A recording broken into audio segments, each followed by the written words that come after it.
Kuwait's humanitarian air bridge continues heading to Lebanon as the second aid mission arrived to support the Lebanese people in their strife with Israeli occupation forces.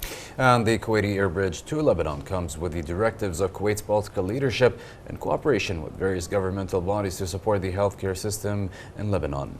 More with Maryam Ladwahi.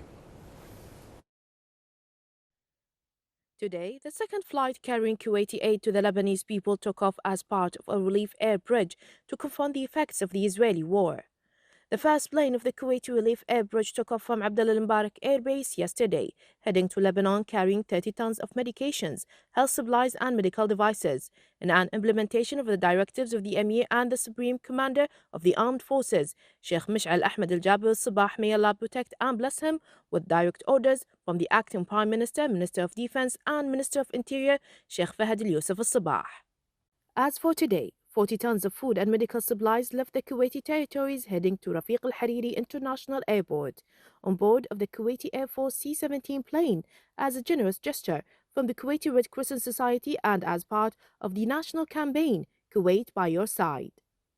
In 2020, Kuwait had implemented a relief air bridge to Lebanon to support the Lebanese people to contain the repercussions of the Beirut port explosion that year. The current aid mission from Kuwait comes in conjunction with the implementation of a relief air bridge by several Gulf countries, most notably Saudi Arabia and Qatar.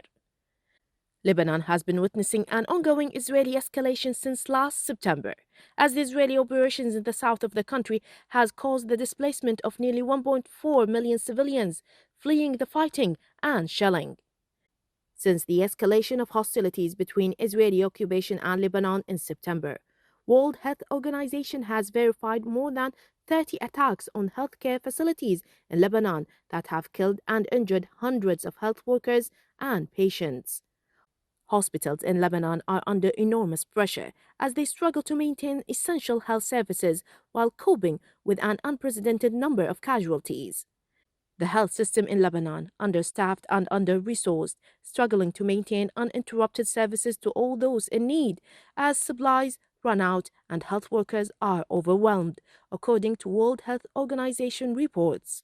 World Health Organization continues to support the Epidemiological Surveillance Unit of the Lebanese Ministry of Health to expand community surveillance of priority diseases and shelter hosting displaced personnel, mainly acute watery diarrhea, respiratory infections, and other infectious diseases.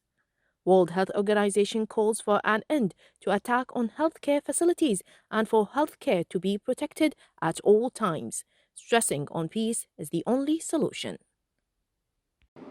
Today's cargo, a courtesy from Kuwait Red Crescent Society, loaded with medical and shelter supplies.